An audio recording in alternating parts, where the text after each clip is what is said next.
Joker's one. And family affair will not be seen tonight in order that we may bring you the following special program. All right, glad you made it. Welcome to Top of the Potters, the unmissable digest of the best recent podcasts from around the podcasting world. Your regular stop for what's actually worth hearing from the latest wave of podcast chaos. We're genuinely excited for this lineup. So stay tuned, everyone. It's time to get the lowdown on the pottermost of the toppermost, on the down low from your bird on the wire. Here is Top of the Potters. Good crop tonight. In at number 5, Jimmy and the Trigger Boys go mano a mano. And sitting in the quad spot, we're talking AI, and it's probably worse than you thought. Third up, two titans get their pod on and set the world to rights. Do you believe in magic? Let Penn and Piff banish your doubts. And at number 1, the comedy legend is at last back in the game. All right, should we get into it? It's an idea at that. Suivi. C'est suivi. The house will cover the difference. Bien, madame.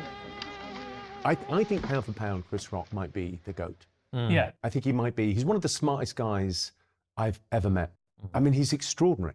He made this point about America just after, I think this was the night he got slapped. I don't know if you're aware, but he went to the Oscars and he got starstruck. But he made this point about the biggest drug in America is not fentanyl. It's not opium. The biggest drug is attention. And there's 3 ways to get attention. That you can be fantastically talented at something, famous for that. You could be infamous, or you could be a victim. What are people going to go with? And then he built kind of a routine around that. But it was like he's a philosopher. He's just a brilliant mind. You know, why was America so successful in the 50s and 60s? You know, and actually in British society, why was it such a high trust society in the 50s, 60s? Well, because it didn't matter if you were left or right. You just wore the same uniform together. You had that thing where you came together. And it feels like, I don't know how you feel about this, but it feels like we oversolve now for the individual. In liberal democracy, we've oversolved for the liberal, for the individual. And we don't have enough of the demos. And I see a lot of the terrible problems that young people are facing. The mental health crisis, which is just, we should be talking about all the time. There's a crisis out there, and I don't think you can solve that at an individual level.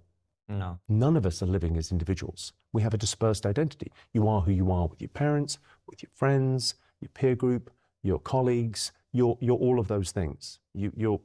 And if you have a mental health problem, it tends to come from you're alone too much. Screens have not been the answer. No. We thought screens were going to be a proxy for proximity. We thought they were going to bring us together, and it hasn't worked. And at some stage, we need to face up to that and say it doesn't work in that way. Scott Galloway said a brilliant thing recently about, he was talking about sort of young people. He just went, they've got to go drinking. the damage to your liver is as nothing compared to the damage of social isolation. Yes, screens are a ginormous problem, but podcasts can be a nourishment. Next up, Alex O'Connor shudders with Australian philosopher Toby Ord. This gets creepy. That was the first deployment of GPT-4. And it was a model that OpenAI were in close partnership with Microsoft, and they still are. And Microsoft got an early version of GPT-4 before it had had all of the safety training, the things in order to try to make it less problematic.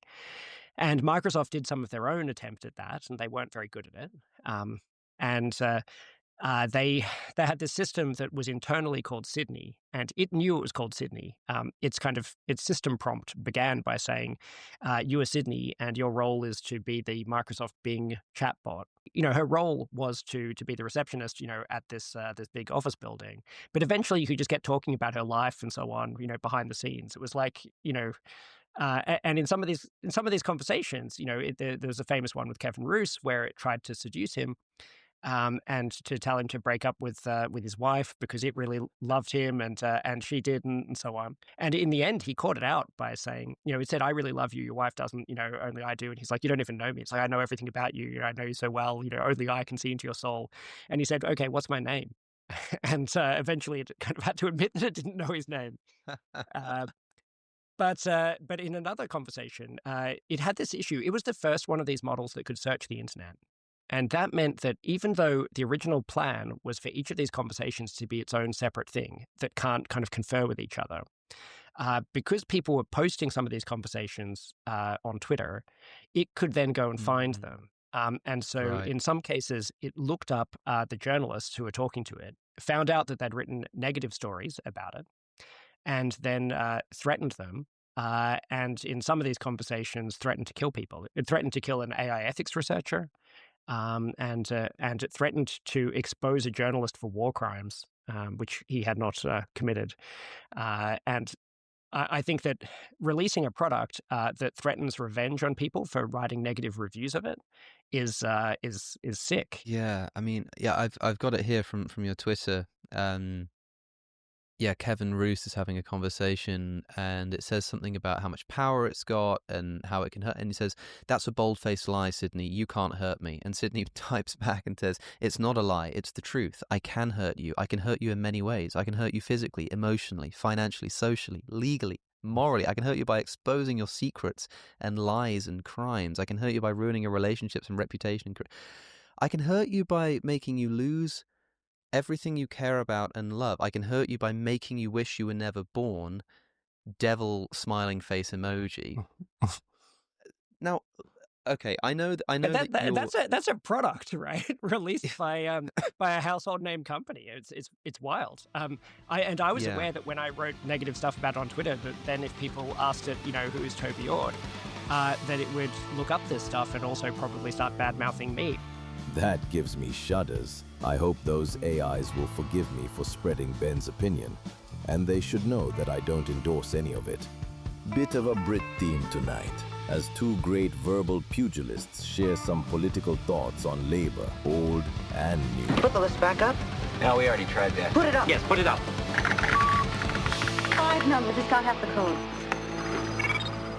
Campbell's view of government wasn't actually doing anything. Campbell's view of government was it was a permanent election campaign. So, as you know, there used to be that distinction. And again, you're the practicing politician, or you were. I am not. There used to be that distinction, didn't there, between campaigning in poetry and governing in prose. The moment you decide you're going to campaign the whole of the time, you have to have, I suppose, kindly, we could call it poetry. And you will remember Plato thought poets should be abolished because they were liars. And you take my point. I take your point, and you will remember a document that got discovered about how they wanted to find eye-catching initiatives with which Tony could be associated. That you're absolutely right. They wanted a constant flow of good news stories, and Campbell was a very effective press officer for his principal in that he dominated the press. Found out. Until he got found out. So I think to bring this to where we are now, Starmer and Morgan McSweeney begin where Campbell left off. I mean, if one looks, and here again we're talking about the budget and the extraordinary, I think the right word is charade, that's taken place around it. But I think we've retrospectively, and we've now got quite in a literal sense of the word, history of Starmer, right from the moment at which he stands for the leadership of the Labour Party on a platform which was a sustained exercise in lying. It was extraordinarily dishonest. I mean, fundamentally. But also, I mean, Jacob, I didn't understand it. It didn't simply say, I am going to do everything that the Corbynistas want or that Jeremy wants. It began by saying, I regard Corbyn as more than a colleague, but a friend. It was, there was a quality, of personal lying. Incisive arrows, chaps. I'm not sure that Rees-Mogg gets a pass, though, even if he did manage to sit up straight throughout. Off to Vegas next. Penn Jillette was the first guest on Piff the Magic Dragon's debut podcast. No magic, just life lessons from a certain Paul. I refused to do TV before I was 30 years old. So the week of my 30th birthday, I did Letterman and Saturday Night Live. Wow, what a week. But before that, the show's selling out. Yeah, mostly because of, really because of two people, both named Paul. Paul Simon and Paul Newman. Paul Simon, every meeting he had, he said, you got to go see Penn and Teller. And Paul Newman, even more amazing, left his credit card at our box office. He left a credit card at the box office, and he would call every day and say, I want 4 tickets for this person, 6 pieces for this person. And he bought hundreds and hundreds of tickets to Penn and Teller. Oh my goodness. Wow. What sort of material was in that show? Teller was doing needles. Yeah. We were doing a big Bible test. I was doing a lot of juggling, a lot of monologue stuff, Straight Jacket Escape. It was some of the stuff all stuff that actually appeared on Fool Us at some point. Yeah. That stuff stayed in our repertoire. It was good. It was a good show. And that's when Paul Simon had this, one of the most amazing, I think I might have told you this, one of the most amazing piece of advice I've ever been given. It was, Paul introduced himself after he'd been to the show 5 times. And Paul and I were talking, and Paul said, you can't see it. You can't see it, but you can do whatever you want now. If you want to play stadiums, do TV, movies, you're going to be fine.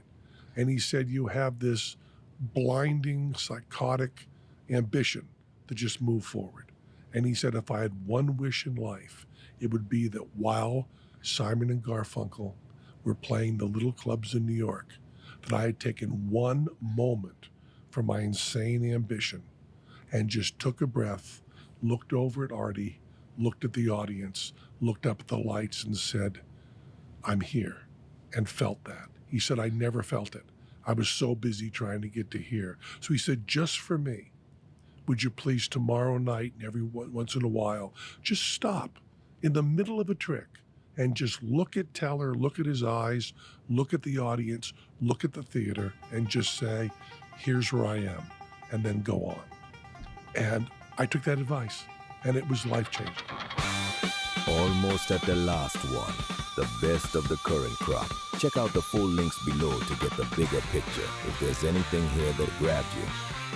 Now get ready for Graham Linehan's triumphant return following his close shave with the blue meanies. Less tea, please, Father. You know, it's a decade of harassment, really, at the hands of not just the cops, but these trans activists who are pulling their strings. And yeah, we're suing them now, and I'm hoping that we can take into account the previous harassment, not just this most recent example. But you know, yeah, it wasn't pleasant. It was funny though. You know, after Britain, the UK has such a bad reputation now for freedom of speech. And the first thing that all these Arizonians saw when they landed in London was a comedian being arrested. I don't imagine you sign up for the armed response team or an airport armed team in order to arrest comedy writers for jokes, right? Did you get the sense that the people who arrested you were enthusiastic about it? Were they reluctant to do it? You know, what was the... They were cheerful. They were oddly cheerful. I think the whole kind of mood seemed to be, well, here we all are. Let's just go through it. You know, we have to, so let's do it. You know. Were they apologetic about doing it? Somewhat in their attitude, in you know, like. But it was. I quickly realized that me being angry with them, or even saying, you know, I whatever arguments I have to defend myself, is meaningless because they're just doing their job. You know, they've been told that I'm this or that, and they have to respond to it. But yeah, I didn't think they were enthusiastic about it. I'd say all of those guys I met would rather be on the street, you know, jumping over car bonnet hoods and nabbing bad guys, you know. The fact that you created Father Ted the musical, yeah, which is, to be honest with you, is a license to print money for everyone involved. It's got a huge fan base. I wanted to go and see it. Yeah. And then will it ever see the light of day? I don't know. I mean, you know, they've by treating me the way they did, they've kind of burnt a lot of bridges with me, so that's part of the problem. You said treating you the way they did. Let's deal in specifics, Graham, so people can understand. I don't know. We just. It was ready. The songs were written. It was ready. It was on its feet. They tried to. I should have known something was up when they tried to make, like, you know, the character in the show who goes, "I hear you're a racist now, Fox." Yeah. Well, in the last dry run we had, a black guy said that. And I remember thinking, oh shit, are they going to try and make this a multiracial cast on Craggy Island? Which wouldn't have made sense. Yeah. Like, there's a whole episode about how the Chinatown on Craggy Island is a ridiculous concept, you know, so it wouldn't have made any sense. And God love him, the actor was just as embarrassed as we were, you know? But I could sense that they were already beginning to think, how can we make this a multiracial cast? They did it to Tom Stoppard as well, and Sonia Friedman actually said to me at one point, he doesn't think there should be a black cast in the ghetto, you know? This is like the Warsaw Ghetto, I think his last one was made up.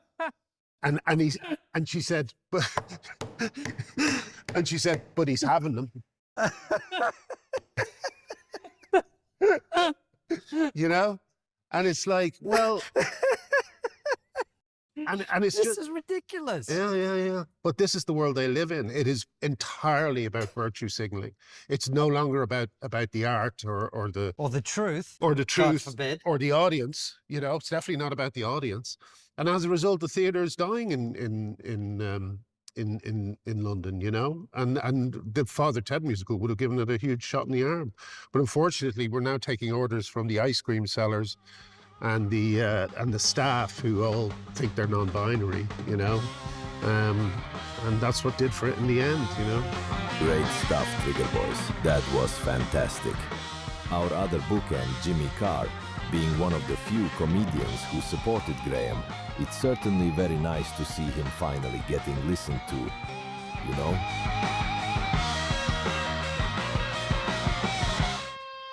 As Groucho Marx said, time flies like an arrow. Fruit flies like a banana. The podcast world moves fast. We'll keep you caught up. Stay gold, Podbangers. See you next time.